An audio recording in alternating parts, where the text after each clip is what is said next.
Hey, true crime fanatics, this is Claire. And I'm Andy. You're tuned in to the Homicide Hobbies podcast, which is a podcast for people who love to hear about the horrendous crimes that people commit. Enjoy. Where are we headed today? So today we'll be in a place with the world's largest urban bat colony. Every summer at dusk, around 1.5 million bats emerge in a spectacular Washington. natural show attracting both locals and tourists who gather to witness the sky-darkening swarm. And no, not Washington. Alabama. 42 isn't just a number. Louisiana. It's a beloved domino game. At the rate you're shouting them out, you're going to name all the states. It's a beloved domino game with roots in the late 19th century. Chickenfoot. The game was reportedly invented by two teenagers as a way to circumvent forbidden card games. Since then, 42 has been embraced by generations and was declared the official game in 2011. Nothing. This place has a Capitol building that's taller than the U.S. Capitol in Washington, D.C. Maine? No. But where are we? Today we'll be in Texas. Hmm. Which, by the way, I really struggled with finding facts that we haven't used already Yeah. about Texas. About Texas? Yeah. That was very silly. So today we'll be in Texas in December of 2017. Yeah, a new one. Mm-hmm. It's a sad one. Well, they're all sad. Which ones aren't? I'm going to start today's episode by telling you about the Dawson family. From outside, they look like the kind of family you'd pass in a quiet Texas suburb and never think twice about it. They had a tidy lawn, kids' bikes leaning against the garage, a surgeon's schedule posted to the fridge, and an ordinary home just filled with ordinary routines. But behind those walls, something had been quietly unraveling. Slowly at first, then all at once. Dr. Christopher Chad Dawson was born January 13th, 1981. He'd always been brilliant. He obtained his business degree before deciding he wanted to commit his life to medicine. He sacrificed fun, free time, and relaxation to receive his medical degree. Chris wanted to be a surgeon. He took on the challenge of surgical residency in Phoenix, Arizona. Medicine came naturally to him, the discipline, the precision, the pressure. Surgery was his world, and he built his identity around being the person everyone could count on in crisis. Which I don't know very many people that can handle that level of pressure without a lot of stress on themselves. I was going to pull statistics on this shit later, But you know how I like statistics. you're a pain in my butt when it comes to statistics, so we'll just talk about this later. Chris met a woman named Rachel while he was still doing his medical training. Their connection was immediate, warm, and full of hope. She was the grounding force he needed in his life. She was steady, kind, and genuinely happy. Just the simple things made her smile. They married and settled into North Richland Hills and Fort Worth, Texas, and built the life they'd always imagined. Their firstborn, Luke, arrived in 2008. He was a curious, thoughtful, always building something kind of kid. He always liked Legos, forts, just very imaginative, active, just typical little boy. And then in 2012 came their daughter, Aubrey, but they lovingly nicknamed her Bree. She was bright, energetic, and danced around the house, and she filled every corner with love and laughter. To neighbors and friends, they were the picture of a young, happy family. As the years passed, slowly something began to change in Chris, something Rachel couldn't quite name. He became quieter at home, withdrawn. His moods shifted unpredictably, frustrated one second, flat the next. He seemed tired in a way that rest couldn't fix. He managed to make it through his residency, but was damaged mentally and emotionally. He attempted to self-medicate. I couldn't find what he used to self-medicate, like if he was writing himself prescriptions or... Did he lose like a patient and he's struggling with it? Or No, so I think he's struggling with the demands of doing a medical residency while having a young family that he's trying to be there for. I think it was just too much. And then he also, before he even got into doing medicine, he suffered with anxiety and depression.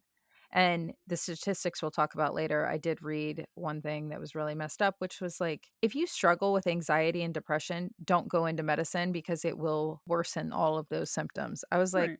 oh, well, It's a high stress position. yeah. So his work, once the anchor of his identity started slipping away from him in October of 2017, I'm not sure if he was fired or quit. Again, this one's being kept within the family, but he worked at Baylor Scott and White Medical Center in Waxahachie. I don't know if they found out he was self-medicating or like I don't know what happened, but he was kind of pushed out of there or quit, and that loss hit him hard because it was more than just a job for him. Without the structure of the OR, Chris started spiraling. His depression and anxiety tightened their grip. There were signs of his self medication, enough that those closest to him, in hindsight, recognized the patterns of his self medication. But in the moment, it just looked like he was stressed and going through a rough patch. And it seemed like something he would be able to bounce back from. I don't know if that makes sense or not, but I get it. Between his ever present anxiety, long work hours, and intense stress, the Chris his family knew and loved began to fade away. Chris and Rachel started having extreme marital problems, but the children were always loved above all. He fought hard to get out of his deep, deep hole that he found himself in from self medicating. He had a fear of what the repercussions would be on his medical career Oh, if he were to get professional help. yeah. Yeah, so he felt hopeless, worthless, trapped, and alone.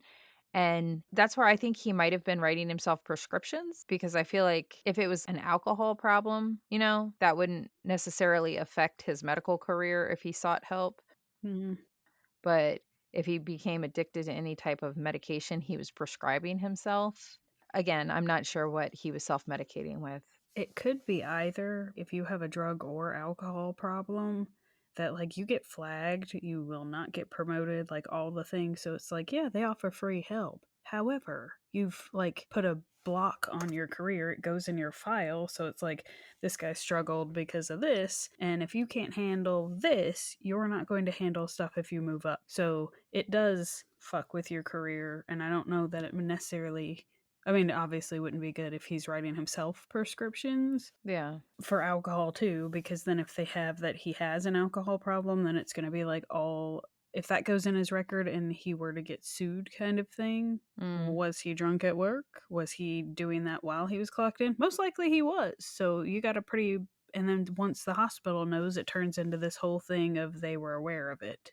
Yeah, that makes sense. Yeah. Because I wouldn't want a hungover doctor operating on me either. So, yeah, makes sense. Well, it's kind of a shitty backhanded, will help you, but Will also stunt your career. right, will undermine all your future things by questioning this blip. So it's pretty messed up. But again, it's messed up because I understand both sides. Yeah. Nobody wants to be operated on by somebody who could have a drug or alcohol problem. Right. After years of suffering with the darkness of anxiety and depression, Chris was unable to escape its clutches. He was a loving father and found happiness in teaching his 9-year-old son Luke sports skills and watching him play his sports games. Chris tried to help his son Luke through a lot of his anxiety, and seeing his little boy showing signs of struggling with anxiety, the very thought overwhelmed Chris. My God, this feller just gets overwhelmed on everything. Well, the thought of Luke growing up to be like him is what was causing him stress. He wanted better for his kids, just like any other parent. Bree was his little princess, and she never wanted to go to bed without a kiss and a big hug. His children adored him, and he adored them. But on the morning of December 9th, 2017, it was an early Saturday morning, still soft with winter light, and Chris was shrouded with darkness. Rachel was home with Chris and the kids. They were supposed to be participating in a family 5K that morning. It was a simple plan. It was just something normal. It was just part of the routine. But Chris wasn't normal that morning. His eyes were distant. His behavior was off kilter in a way that Rachel couldn't shake. She watched him pick up Luke and carry him down the hallway. Chris walked with Luke in his arms into Bree's bedroom. Rachel, aware that something wasn't right, followed after them. She then saw something was in Chris's hand. It was a gun. Ooh. It was strange because they didn't have a gun. Unknown to Rachel, Chris had gone out the day before and purchased a semi automatic shotgun at Cabela's. Hold up. Hmm. she You made it seem like it was a little handgun. No, it's a shotgun. No, I think he was like holding it up against his side, Hmm. just kind of turned. I mean, I get it. So they've got a 5-year-old, a 9-year-old, and they're getting ready to leave to go for a 5K. So which for those that don't know, that's a race that's 3.1 miles. So I get the task of trying to get everything together to get out the door, and it's early. I think it was like 6:30 in the morning. It was in the early hours of Saturday morning. So I get she's running around doing stuff, and if he picked up their son and started walking down the hallway, He's going the wrong way. not really knowing what's in his hands, you just kind of glance over and it's like, wait, did I just see what I thought I saw? So she calmly reached out and grabbed her husband Chris's hands and pleaded with him. She begged him to stop and just talk to me. Tell me what's wrong. What's going on? But Chris didn't respond like the man she knew. He shoved her away and out of the room. Chris then slammed Bree's bedroom door shut and he wedged a baseball bat between the door and Bree's bed, trapping Rachel outside in the hallway. Rachel stayed calm, unbelievably calm for a mother in fear. She didn't want to panic her children, because after all, they're only 5 and 9. Instead, she called out to her son Luke, reminding him about the 5K. She told her family through the door that they needed to get going, knowing that the kids were excited and that maybe Luke could open the door. And she hoped that the familiarity of their routine might bring Chris back to reality, but there was nothing, just silence. And then 3 gunshots. On a side note, most domestic violence fatalities happen in seconds. Once the violence begins, there's rarely any time for anyone, even a partner standing a mere foot away, to intervene. The shots echoed throughout the house. Rachel tried to open the door, but she couldn't get in the room. In shock, she ran desperately, searching for a phone and crying out, screaming for help. I get the struggle of not being able to find your phone because without the stress of there were just 3 gunshots in my child's bedroom, I can barely remember where I set my phone sometimes. So she's scrambling, trying to remember where the hell she just put her phone. After what felt like forever, Rachel found her cell phone and called 911. During those frantic moments of searching for her phone, Chris apparently opened Bree's bedroom door and came out of the room. He went into his and Rachel's bedroom and pulled the trigger one last time, killing himself. Tragically, when the 911 operator asked if the kids had a pulse, Rachel ran back to her daughter Bree's bedroom. And I guess in the fog of not knowing what happened, what was going on, how her kids were, she had forgotten that the door was wedged shut. So when she was able to go in there, as she opened the door, it was like oh yeah, this was stuck. How did I just get in here? She has no idea where her husband is. And then she saw what no one, especially a mother, should ever see. Her tiny, precious babies were disfigured. 5-year-old Bree was shot once in the head. 9-year-old Luke was shot once in the head and once in the stomach. Blood splatter was everywhere, and their lifeless tiny bodies had no pulse. Luke and Bree's lives ended in the very place they felt the safest, their home, with the father they loved. Rachel's life shattered instantly. The house that once held bedtime stories and noisy mornings became a place of unspeakable silence. Yet she survived. Survivors of this kind of violence often describe something beyond grief, a surreal, disorientating shock that no mind can fully process. Through a lot of therapy, running, God, and signs from heaven, Rachel is sharing her story and awareness for domestic abuse and the fact that it's not always physical violence before it becomes deadly. Rachel spoke publicly once in her written tribute on a website that I found. It's called Moments That Survive. In her own words, she described confusion, disbelief, and a grief so deep it felt physical. In her writing, she did not defend Chris. She did not justify his actions. She just told the truth that the man she married was struggling and that the struggle became lethal. In almost all family annihilation cases, the perpetrator's mental state collapses rapidly, driven by untreated mental illness, loss of identity, or perceived failure. Looking back, pieces fit together in ways they never could in the moment. Chris's withdrawal from friends, his unpredictable moods, his professional humiliation and identity crisis, increasing isolation, the profound hopelessness in his demeanor, a loosening connection to reality in his final weeks. Survivors often blame themselves for not seeing it sooner, but the truth is simple. Warning signs only look obvious once the outcome is already known. In telling this story, it's easy to get lost in Chris's decline, but this case isn't about him. It's about 9-year-old Luke and 5-year-old Bree. Luke with his careful hands and quiet imagination, and Bree with her wild energy and endless laughter. Their lives were short, but they were bright. Their mother carries them forward in memory, in love, and grief that never ends but evolves. Rachel's life is now private, and she deserves that peace because I did try to find what she's been up to since. Yeah. But what's known is that she honors her children quietly and courageously, choosing to speak only when her words might help others recognize the danger in their own homes. The Dawson tragedy is haunting because it happened so fast, in a home that appeared so normal and to a family filled with so much love. It is a story of mental illness untreated, access to a lethal weapon, and a man who lost his grip on reality long before anyone realized how bad things truly were. But above everything else, this is a story of two children, Luke and Bree, who should still be here. If you or someone you know is struggling, please reach out for help. Help exists, hope exists. While we can't change what happened in the Dawson family home that morning, we can learn from it and maybe save someone else. A side note that I wasn't going to give you statistics on, and you can butcher it as much as you'd like, but I found this website and it's another doctor who actually started doing research on the suicide rate of doctors because apparently vets and doctors just cannot handle the stress of their lives or their jobs Compassion fatigue. and they end up committing suicide. The article I was reading, it was as of 2015, so I realized that's a whole decade behind, but it started off with 10 suicides and it had jumped to like 699 doctor suicides. Only 1% of those involved homicide of their family members, but of that 1%, they're usually people taking the lives of somebody that they don't want to see suffer, or like with Chris, he was afraid of Luke becoming like him with his anxiety and depression. And I guess he struggled with it to the point of he thought death was the only way out. I mean, that is a That's because he was cracked. it really is. I found this case and I just thought it was awful that Well, I blame people in general. They don't have very good manners and they're assholes to people, whether it's on the phone or in person. And I realize there is frustration when you're dealing with your own health, but they take it out on healthcare people yeah.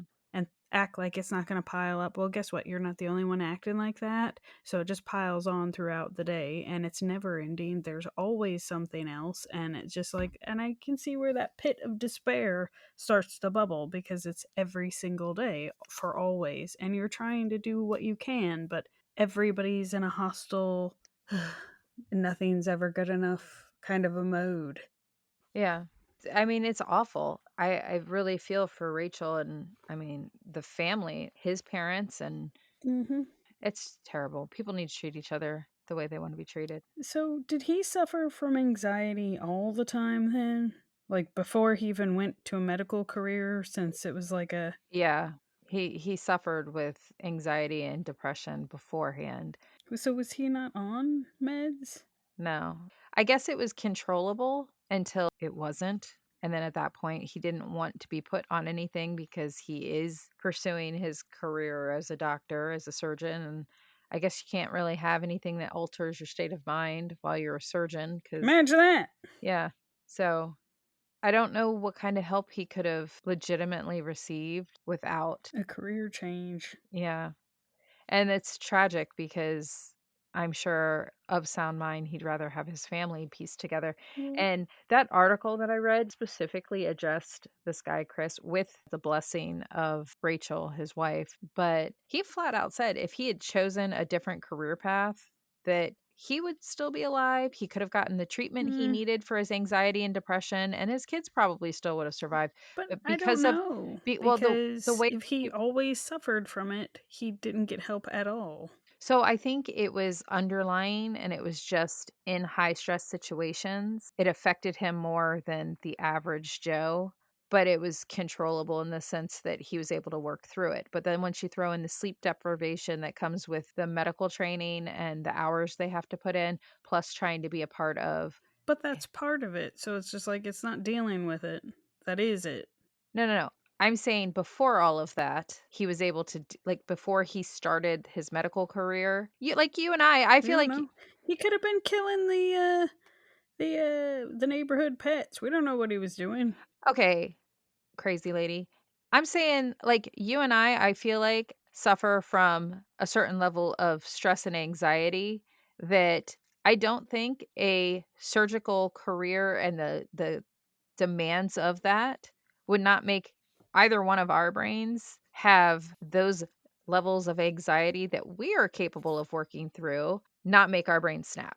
Does that make sense? Like, I feel like before he started his medical career, he didn't need to seek outside help because being able to just vent or work through whatever was causing him stress in those moments, it didn't seem like it was something that needed to be treated. But then with the demands of his medical career, it just pushed the scales to the point of there was never a let up on that level of stress and anxiety. It was always just continuously piled onto his back until it made his brain snap.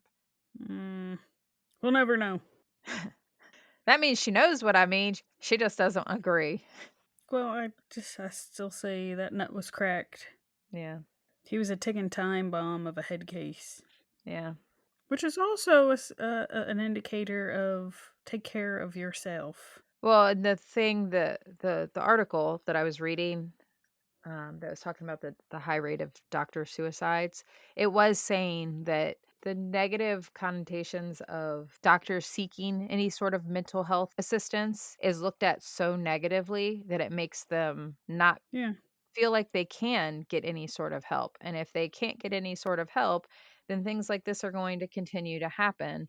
We need to look at them as if they're people, because they are, so that they can. Yeah, but from that legal standpoint of once it's in their folder of being a thing, they're more of a high risk in all the things because they don't have their shit together. Yeah. And even once they get through it, it's like it's always going to be something that comes up and is always under some sort of scrutiny. Every error is going to be double questioned, Yeah. which is why it's like, oh, help? Not really. You're either perfect or your career is ended. Yeah, pretty much. I thought it was extremely tragic, but that is Dr. Chad or Dr. Christopher Chad Dawson. There better be a chat in there. Yeah. Well, that was messed up. But I'm glad that she's found a way to move on. I was curious where you're going with that glad. Well, I was going to say glad that she lived, but I'm sure there were chunks that she wasn't Yeah. because she had to bury her children and her entire life just got flushed down the turd. Or The turtle? I was going to say the toilet, and then it's like the shitter, and then it just came out the turder. All right. I guess it applies. But hey, are you going to put any like outlets where people can seek help? Because when you tell people to reach out for help and maybe we can, I don't want it to be misunderstood because reaching out to us will not help you. We are not doctors in any capacity. We cannot prescribe you anything. We cannot do anything. And I don't even want to listen to it. So do not reach out. So, But get yourself help from somewhere. right. And the suicide hotline or crisis lifeline is 24 hours a day. You can call 988 or text 988 if you don't want to talk to anybody on the phone. Don't shoot your loved ones. It's interesting that they changed it to 988. It's a lifeline service. What was it before? It used to be 1-800-237-8255. And that number still works. It's just, I guess they felt like that was too difficult for people to remember. So kind of like 911, they've got 988. That became a thing in July of 2022. Well, if you could have seen my face when you read it. Yeah, It's like, I figured. They also have a WhatsApp availability. You can dial 443 support, not gonna. but that's all I've got. Well, it was pretty shitty.